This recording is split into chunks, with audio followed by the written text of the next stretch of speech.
नमस्कार दोस्तों, আমার চ্যানেলের তরফ থেকে সুধী দর্শকবৃন্দকে অসংখ্য ধন্যবাদ, প্রীতি এবং শুভেচ্ছা জানিয়ে আজকের এই বিশেষ সাধনা অনুষ্ঠান শুরু করছি।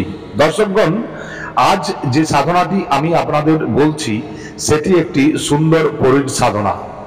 এই সাধনাতে বিশেষ কোনো খরচা নেই বা এই সাধনাতে বিশেষ কোনো সময় লাগানোরও দরকার নেই। দর্শকগণ, এই সাধনাটি একটি সুন্দর এবং সরল সাধনা, যেটা যে কোনো ধর্মের মানুষ, যে কোনো বর্গের মানুষ করতে পারেন। অর্থাৎ স্ত্রী এবং পুরুষ উভয়েই এই সাধনাটি করতে পারেন। তবে যারা গুরু দীক্ষায় দীক্ষিত নন, যারা গুরু দীক্ষা নেননি, তারা এই সাধনাটি করবেন না, কারণ এই সাধনায় তাদের কোনো ফল লাভ হবে না। দর্শকগণ, এই সাধনা একটি এমনই সাধনা যে সাধনার মাধ্যমে এক সাধক তার জীবনের সমস্ত আশা আকাঙ্ক্ষাকে পূর্ণ করতে পারে।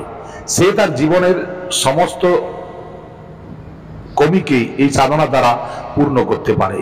দর্শকগণ, এই সাধনাটি আপনাকে করার পূর্বেই আপনার বাড়ির আশেপাশে একটি নিম গাছ দেখে রাখতে হবে, যেখানে আপনি রাত 10টার পর যেতে পারবেন। এটা হলো এই সাধনার একটি মূল বিষয়বস্তু।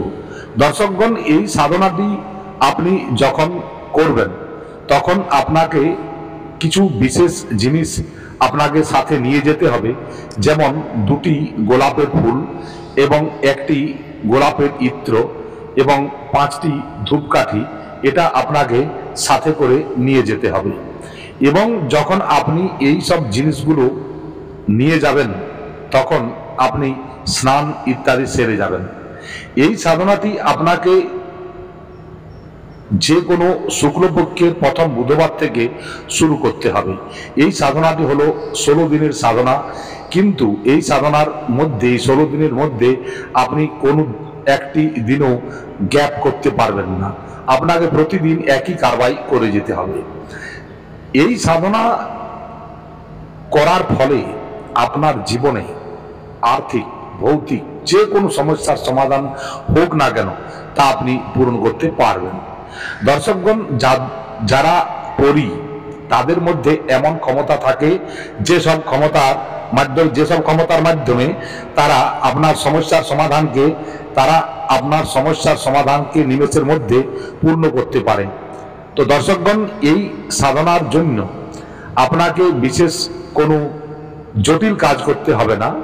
আপনাকে যে পদ্ধতিটা আমি বলছি সেইভাবে আপনারা করবেন। যেদিন শুক্লপক্ষের প্রথম বুধবার হবে, ওই গাছের কাছে আপনি রাত 10টার সময় সামগ্রীগুলি নিয়ে পৌঁছাবেন। সর্বপ্রথম সেখানে গিয়ে আপনি ওই 2টি গোলাপ ফুলের উপর সামান্য সামান্য ইত্র লাগিয়ে আপনি গাছের গোড়ায় রেখে দেবেন। রাখার পর আপনি ধূপবাতিগুলো জ্বালিয়ে দেবেন এবং হাত জোর করে আপনি বলবেন যে, হে নিম গাছে অবস্থান করনেওয়ালি পরী, আপনাকে আমি নিমন্ত্রণ দিতে এসেছি। আপনাকে আমার বন্ধু হিসাবে গ্রহণ করতে চাই এবং আপনাকে এর জন্য আপনি আমার এই প্রার্থনা স্বীকার করুন এবং আমার যেসব কাজগুলো আছে সেগুলো আপনি অতি অবশ্যই পূর্ণ করবেন। এই কথাটি আপনি বলবেন এবং এরপর আমি ছোট একটি মন্ত্র বলবো। ওই মন্ত্রটি আপনাকে ওই জায়গায় 51 বার বলতে হবে এবং এই জিনিসটি বলার পর আপনি ওই জায়গা থেকে একটি গোলাপ ফুল আপনার সাথে নিয়ে আপনি সোজা বাড়ি চলে আসবেন এবং আপনি যেখানে শুচ্ছেন ওই জায়গায় বালিশের নিচে ওই গোলাপ ফুলটিকে রেখে দেবেন। ধ্যান রাখবেন আপনি এমন জায়গায় শুবেন যেখানে আপনার সাথে আর কেউ থাকবে না। আপনাকে একটি রুমে একা শুতে হবে। আপনি যখন এই প্রয়োগটি 3-4 দিন করবেন তখন দেখবেন যে ওই পরী আপনাকে ঘুমের মধ্যে এসে জাগাবে এবং বলবে যে, বলুন আপনি আমাকে কেন ডেকেছেন। এবং তখনই আপনি ওই পরীকে আপনার নিজের কথা বলবেন এবং আপনার সমস্যার নিরাকরণ করে নেবেন। আপনি পরীর কাছে অতি অবশ্যই, পরী যেদিন আপনার সম্মুখে আসবে সেদিন অর্থাৎ 15 দিন কিংবা 16 দিনের শেষে যেদিন আপনার এই সাধনাটি পূর্ণ হবে, আপনি কিছু দুগ্ধজাত মিষ্টান্ন আপনি কাছে রাখবেন, যেগুলো ওই মিষ্টান্নকে আপনি ওই পরীকে ভোগ দেবেন। পরীকে যখন পরী আপনার সম্মুখে এসে যাবে তখন তাকে একটি জায়গাতে বসতে দেবেন। বসিয়ে আপনি পরীর কাছ থেকে বচন নেবেন যে আমি যখনই আপনাকে ডাকবো তখনই আপনাকে আসতে হবে, আমি যে কাজগুলো বলবো সেই কাজগুলো আপনাকে করতে হবে, এবং আপনার তরফ থেকে আমার পরিবারের কোনো সদস্যের যেন কোনো ক্ষতি না হয়, এই বচনগুলি এবং নিতে হবে। এবং ওই পরীকে দুবারা ডাকার জন্য আপনি কি করবেন সেই প্রয়োগটি আপনারা তার কাছ থেকে জেনে নেবেন।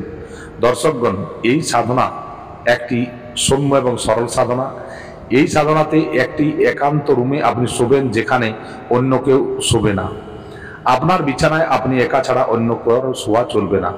আপনি যে ফুলটি ফেরত নিয়ে আসবেন, যখন আপনি ওই ফুলটি নিয়ে ফেরত নিয়ে আসবেন তখন আপনি পিছন দিকে ফিরেও তাকাবেন না, এবং এই সব সমস্ত ফুলগুলোকে আপনি প্রতিদিন ওই ফুলগুলোকে প্রবাহিত জলে ভাসিয়ে দেবেন, কিংবা যদি কোনো পুকুর আছে সেখানে ফেলে দেবেন। দর্শকগণ, এই সাধনাটি করার ফলে আপনার জীবন থেকে বিভিন্ন সমস্যার সমাধান এক নিমেষের মধ্যে গায়েব হবে, এবং ওই পরী জাদুই শক্তি দ্বারা আপনার জীবনের সমস্ত আশা আকাঙ্ক্ষাকে পূর্ণ করতে পারবে। আপনি দেখবেন যে আপনার জীবনে কি ধরনের শান্তি এবং এক সৌম্যতা আসে। এই সাধনা চলাকালীন আপনি কোনো রকম কোনো তামসিক জিনিস প্রয়োগ করবেন না, যেমন বিড়ি, সিগারেট, পান, গুটখা, মদ ইত্যাদি এইসব জিনিসগুলোকে আপনারা ইস্তেমাল করবেন না। কারণ এইসব জিনিস যদি আপনি করেন তাহলে কিন্তু এই সাধনা বিঘ্নিত হবে। আপনার গুরুদেবের আশীর্বাদ অতি অবশ্যই নেবেন, যাতে করে আপনার সাধনার সিদ্ধি লাভ হয়। এবং সাধনা শুরু করার পূর্বে শিব এবং গণেশের পুজো আপনি করে নেবেন, এবং আপনার যারা পূর্বপুরুষ আছেন তাদের কাছে আশীর্বাদ নেবেন। দর্শকগণ, এইভাবেই এই সাধনাটি করতে হবে, এবং যারা এই সাধনা করতে চান তারা অতি অবশ্যই এই ভিডিওটিকে 2বার 3বার করে দেখবেন। যে মন্ত্রটি আপনাকে বলতে হবে সে মন্ত্রটি আমি বলে দিচ্ছি। সেই মন্ত্রটি আপনাকে আপনার বিছানায়, যখন আপনি বিছানায় শুবেন সেখানেও 51 বার বলতে হবে। মন্ত্রটি একটি খুবই ছোট মন্ত্র। সে মন্ত্রটি হলো সরাতিন আল্লাকাম, সরাতিন আল্লাকাম। এই দুটি কথা আপনাকে বলতে হবে। এই মন্ত্রটি তখনই কাজ করবে যখন আপনি গুরু দীক্ষিত হবেন। এই সাধনার জন্য কোনো রকমের মালা, কোনো যন্ত্র ইত্যাদির দরকার নেই। এই সাধনাটি একটি সৌম্য এবং সরল সাধনা, যে সাধনা যে কোনো বর্গের মানুষ করতে পারে। দর্শকগণ, যেভাবে বললাম এই বিধি অনুসারে যদি আপনারা এই কাজটি করেন, অতি অবশ্যই ওই পরী এসে আপনার জীবনে এক নতুন সুখের আলো জ্বালিয়ে দিতে পারে, এবং আপনারা পরীকে দেখে ভয় পাবেন না বা তার সাথে কোনো গলত আচরণ করবেন না। পরী এলে তাকে দেবী জ্ঞানে আপনারা সম্ভাষণ করবেন, এবং তার কাছে আপনার সকল সমস্যার সমাধান নেবেন। যখন তিনি জিজ্ঞাসা করবেন, ওই পরী এসেই আপনাকে জিজ্ঞাসা করবে যে আপনি আমাকে কেন ডেকেছেন, বা আপনি আমার সাধনা কেন করেছেন। তখন আপনাকে ওই আপনার সমস্যার সমাধানগুলোর কথা বলতে হবে। কিন্তু কোনো অনৈতিক কাজ আপনারা এই পরীকে দিয়ে করবেন না, তাহলে পরী রুষ্ট হবে এবং আপনাকে ছেড়ে চলে যাবে। তো দর্শকগণ, এইভাবে সাধনাটি করবেন। আশা করি আপনারা যারা এই সাধনা করতে চান তারা ভালোভাবে এই ভিডিওটিকে 2বার 3বার করে দেখে নেবেন। যদি কোনো ধরনের কোনো দরকার হয় আমার সাথে ফোনে কন্ট্যাক্ট করতে পারেন, আমি আপনাদের উচিত সলাহ দেব। দর্শকগণ, এই সাধনাটি কিছুদিন পূর্বে একজন করেছিলেন, তার রেজাল্টের উপর ভিত্তি করেই আমি এই সাধনাটি দিচ্ছি।